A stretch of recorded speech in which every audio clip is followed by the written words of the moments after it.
¿Sientes que no tienes capacidad de decisión? ¿Te gustaría dejar atrás el pasado? ¿Dejar de sufrir definitivamente? ¿Recuperar lo que el mundo te debe? Deja de tener miedo a los errores porque lo que te falta es más fortaleza mental. No hay mente más fuerte que la de un deportista. Tiene claros sus objetivos, está motivado, supera el dolor y la derrota y es magnánimo e inspirador en la victoria. Nunca se da por vencido. Y ahora imagina trasladar esa fortaleza mental a tu día a día. Serías invencible. Solo debes de conocer un secreto. La fortaleza mental es la habilidad que desarrollamos para resistir las situaciones adversas y superar nuestras propias expectativas. Al menos así es como comúnmente se define. Sin embargo, esto tiene un problema. Y es que la fortaleza mental no existe. Al menos como constructo psicológico.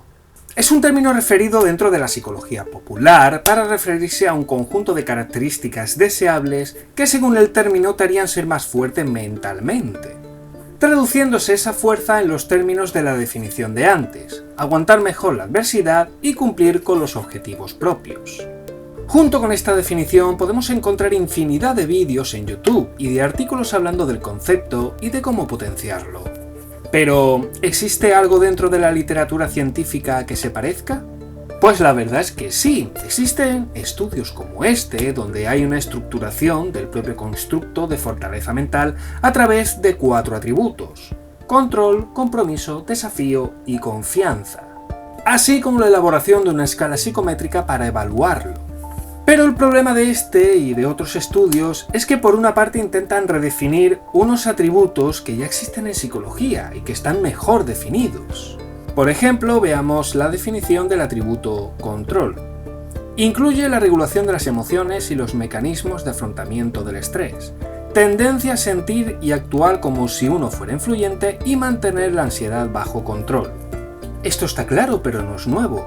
Estos conceptos ya existen en psicología como estrategias de afrontamiento y locus de control, respectivamente, y así podremos continuar con todos los elementos. Por lo que, si estos conceptos ya existen, ¿cuál es la necesidad de volverlos a definir? El origen exacto del término no sé dónde está, aunque se empezó a popularizar a partir de la autora Amy Morin, donde a través de su charla TED hablaba de sus series de catastróficas desdichas y de cómo las superó desarrollando su fortaleza mental. A esta chica le pasaron muchas cosas y todas muy graves. Tuvo que superar muchísimos problemas, pero lo que describe Amy no es otra cosa que un proceso de duelo satisfactorio. Largo y tortuoso, eso sí, pero duelo al fin y al cabo. Y aún así le dio para escribir un libro. 13 cosas que las personas mentalmente fuertes no hacen. ¡Ojo! Y no estoy diciendo que Amy se inventara el término con afán de lucro, solamente. Solo que hizo una reinterpretación de sus procesos psicológicos en ese proceso de duelo y redefinió unas conclusiones, y a ella le sirvió y quiso compartir sus vivencias a través de un concepto fácilmente reconocible por el público, y tan reconocible que ya forma parte de la psicología popular.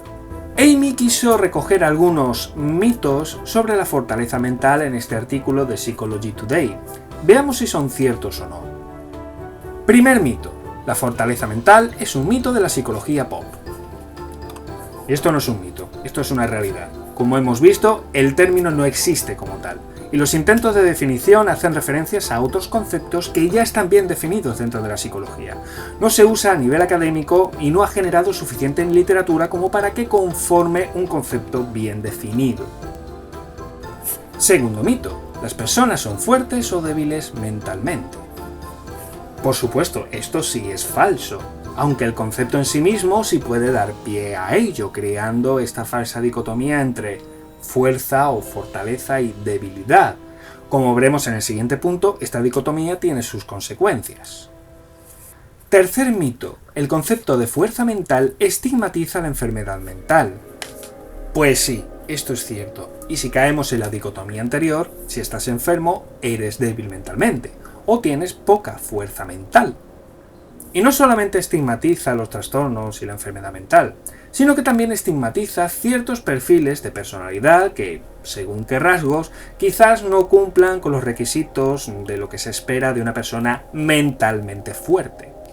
Las personas no son culpables de sus enfermedades, ¿Deben de hacerse responsables de ellas? Por supuesto que sí, pero no tienen la culpa de padecerlas. Cuarto mito. La fortaleza mental significa ser siempre positivo. Por supuesto que no, este mito corresponde además con otra idea recogida en este vídeo sobre los mitos de la motivación y de la autoayuda, que lo tienes además en las tarjetitas por aquí o en el propio comentario fijado. Y quinto mito, las personas con fortaleza mental se comportan como robots. Por supuesto que no, las personas pueden desarrollar sus emociones, no tienen por qué suprimirlas o negarse a expresarlas, pero sí pueden ser conscientes de ellas y expresarlas de la mejor manera posible para que no se vuelvan disfuncionales. Y aunque todo esto esté englobado dentro de lo que es fortaleza mental, no es otra cosa que gestión emocional. Es un proceso básico que se da en todos los procesos de terapia. Como veis, más allá de los mitos, que sí son reales, el resto de las concepciones hacen más referencia a un equilibrio psicológico que se consigue con ciertos rasgos de personalidad, de gestión de ideas y gestión de emociones.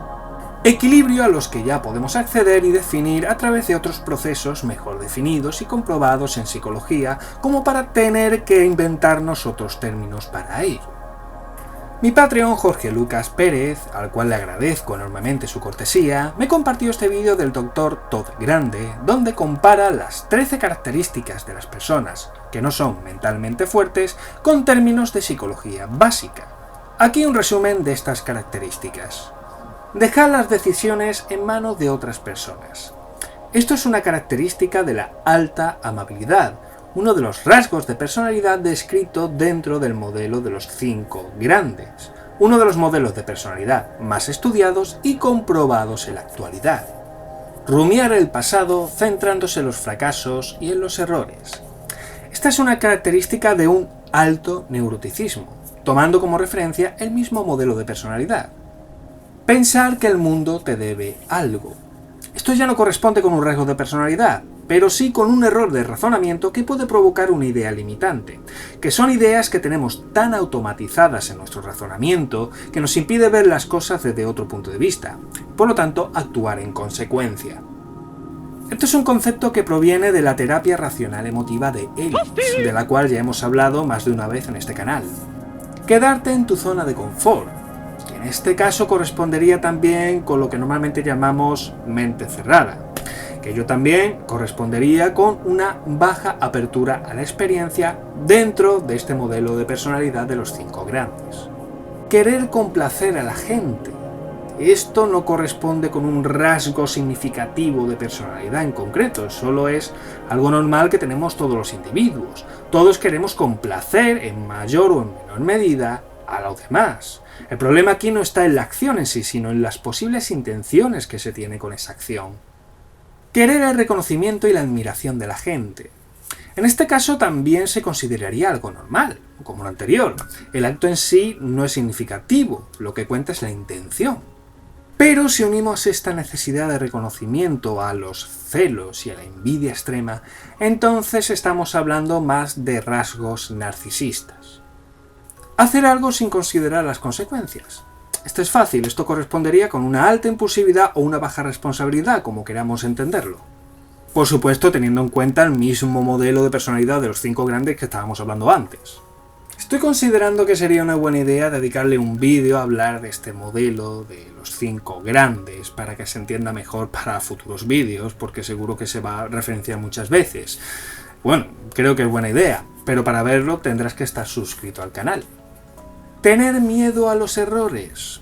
Otra cosa normal que todos tenemos. Lo que no es normal y sí extraordinario es dar excesiva importancia a ese miedo.